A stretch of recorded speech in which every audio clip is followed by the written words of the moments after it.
म्हणजे याचा अर्थ ओबीसीचं आरक्षण संपूर्ण निवडणुका घ्या असं आहे का? अजून एक वर्ष निवडणुका पुढे ढकला, ओबीसीचं आरक्षण कसुवरही कमी करू नका. बांटिया समितीच्या जुजुमी माहितीच्या आधारे निवडणुका घेण्याचा प्रयत्न झाल्यास ओबीसी बहिष्कार घालेल्या निवडणुकावर. बघा, शासन आणि निवडणूक आयोग बेजबाबदार पद्धतीने वागतोय. सुप्रीम कोर्टाचं जजमेंट असताना अशा पद्धतीचं एक्झर्शन किंवा जिथं एसटीच्या लोकसंख्येच्या प्रमाणात रिझर्वेशन वाढतं तिथं ओबीसींचं काय याचं मार्गदर्शन जरी निवडणूक आयोगानं सुप्रीम कोर्टाकडं एका सूचनेद्वारे मागितलं असतं तर सुप्रीम कोर्टानं त्यावरती काहीतरी सांगितलं असतं. मला वाटतंय महाराष्ट्रामधलं सरकार सुप्रीम कोर्टाच्या म्हणण्याकडे लक्ष द्यायला तयार नाही, निवडणूक आयोग जबाबदारीनं वागायला तयार नाही आणि आत्ता काहीतरी ते बांटिया समितीची काहीतरी माहिती ते सादर करण्याचा प्रयत्न करतायत. महाराष्ट्रातल्या तमाम ओबीसी विजयंती बांधवांचा बांटिया समितीनं जी काही माहिती संकलित केलेली आहे, जुजबी कुठलीही ट्रिपल टेस्ट न घेता, कुठलाही व्यापक सर्वे न करता बांटिया समितीनं जी आकडेवारी दाखवलेली आहे त्या आकडेवारीला ओबीसींचा विरोध असेल आणि ओबीसीचं आरक्षण कुठल्याही परिस्थितीमध्ये कमी झालेलं ओबीसींना चालणार नाही. आणि तशाच माहितीच्या आधारे जर निवडणुका रेटून नेण्याचा प्रयत्न जर कुणी केला तर ओबीसी बांधव या निवडणुकांवरती बहिष्कार घालेल.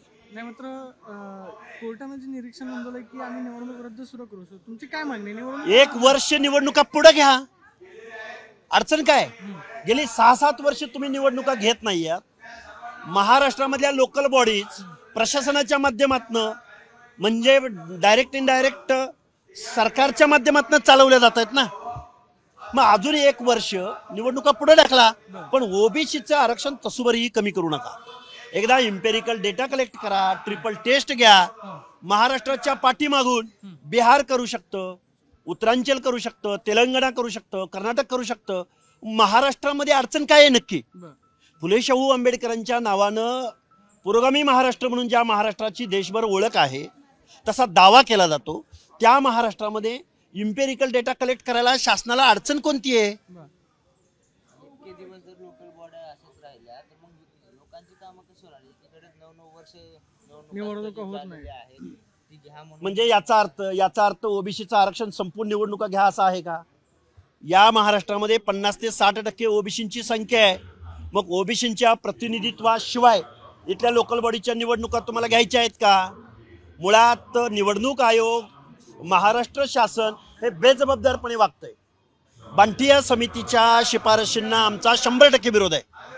बांटिया समितीच्या जुजुमी माहितीच्या आधारे निवडणुका घेण्याचा प्रयत्न झाल्यास ओबीसी बहिष्कार घालेल्या निवडणुकावर. आज काय निर्णय येणार? निर्णय हे बघा, ज्या आदिवासी बहुल जिल्ह्यामध्ये जिथं पेसा ऍक्ट लागू आहे, जिथं आदिवासींचं आरक्षण 50% आसपास जातं, तिथं त्या संदर्भात अपवादात्मक परिस्थितीमध्ये कोर्टाचं एखादं लार्जर बेंच बसलं पाहिजे. नुसता इम्पेरिकल डेटा कलेक्ट करूनही चालणार नाही, त्याच्यावरती घटनात्मक दुरुस्त्या झाल्या पाहिजेत तरच याच्यावरती निर्णय होऊ शकतो. त्यामुळे अशा पद्धतीचं काम करायला महाराष्ट्र शासन तयार नाही असं आम्हाला वाटतं. मुंबईमध्ये 2 दिवस मराठा बिझनेस कॉन्क्लेव्ह होतोय. मराठा उद्योजकांचा तिकडे कॉन्क्लेव्ह होणार आहे, त्याला मनोज जरांगे असणार आहे. वाटतं का हे सगळं आता समाजाच्या नावावरती किंवा हे जे कॉन्क्लेव्ह होत आहेत, बिझनेस होत आहेत, त्याकडे कसं पाहता? हे बघा, जरांगे नावाचा एवढा प्रगाढ पंडित, एवढं ज्ञान असणारा माणूस, उद्योगपती काय, मनोज जरांगेची आजच्या घडीला पाकिस्तानमध्ये खूप आवश्यकता आहे. की जिथं इम्रान खानच्या बाबतीमध्ये ज्या बातम्या येत आहेत, किती ज्ञानवान माणूस आहे तो. आरक्षणाचा बट्ट्याबोळ केल्यानंतर महाराष्ट्रामध्ये समाजामध्ये दुही निर्माण केल्यानंतर आज एससीबीसीचा कट ऑफ जास्त आहे का ओबीसीचा कट ऑफ जास्त आहे याच्यावरती मराठा समाजातल्या विचारवंतांनी, प्रशासकीय अधिकाऱ्यांनी पुढे यावं. मग जरांगे हा समाजासाठी फायद्याचा आहे का तोट्याचा आहे याचं एकदा अनालिसिस होऊन जाऊ द्या ना. आणि जरांगेने आता त्या बिझनेसमन मध्ये जाऊन काय करणार आहेत? खूप मोठा ज्ञानवान माणूस आहे, यांची कुठेतरी आंतरराष्ट्रीय युनोबिनोमध्ये कुठेतरी नेमणूक करावी. आम्ही महाराष्ट्र शासनाला तशी विनंती करू. तुम्ही बघा, उद्योजकांनी उद्योग करावा.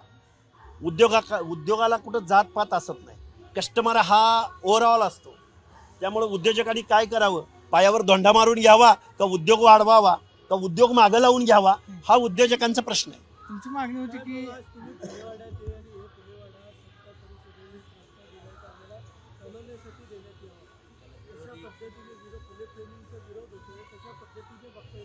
नाही अशा शासकीय ज्या शासकीय नियम शासकीय आस्थापना असतील शासनाचाच त्याच्यावरती प्रभाव असला पाहिजे. कुणी काय मागणी केली हे मला माहिती नाही, तुमच्या माध्यमातून मी पहिल्यांदा ऐकतोय.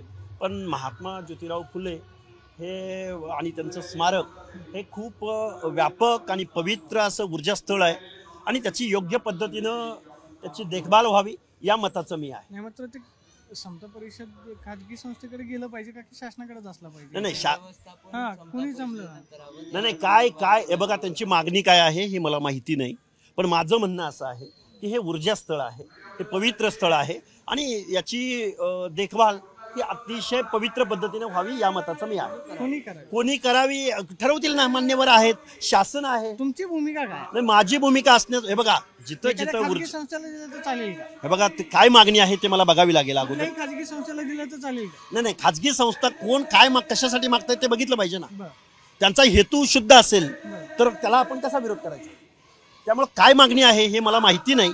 त्यामुळं याविषयी माझं एकच मत आहे की महात्मा ज्योतिराव फुले सावित्रीबाई फुले यांचं हे ऊर्जास्थळ आहे आणि इथं सर्वसामान्य माणूस ऊर्जा घेण्यासाठी येतो. समता परिषदेने व्यवस्थापन पाहिलं तर तुम्हाला चालेल का?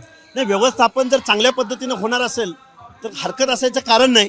पण शासन आणि इथं काय आहे ते बघितलं पाहिजे अगोदर, त्याच्यावर मत व्यक्त करणं चुकीचं आहे. देश विदेशातील प्रत्येक घडामोडींचे लाईव्ह अपडेट मिळवण्यासाठी आता साम टीव्हीच्या सर्व सोशल मीडिया प्लॅटफॉर्मला लाईक, फॉलो आणि सबस्क्राईब करा. तसंच सर्व नोटिफिकेशनसाठी बेल आयकॉन प्रेस करायला विसरू नका.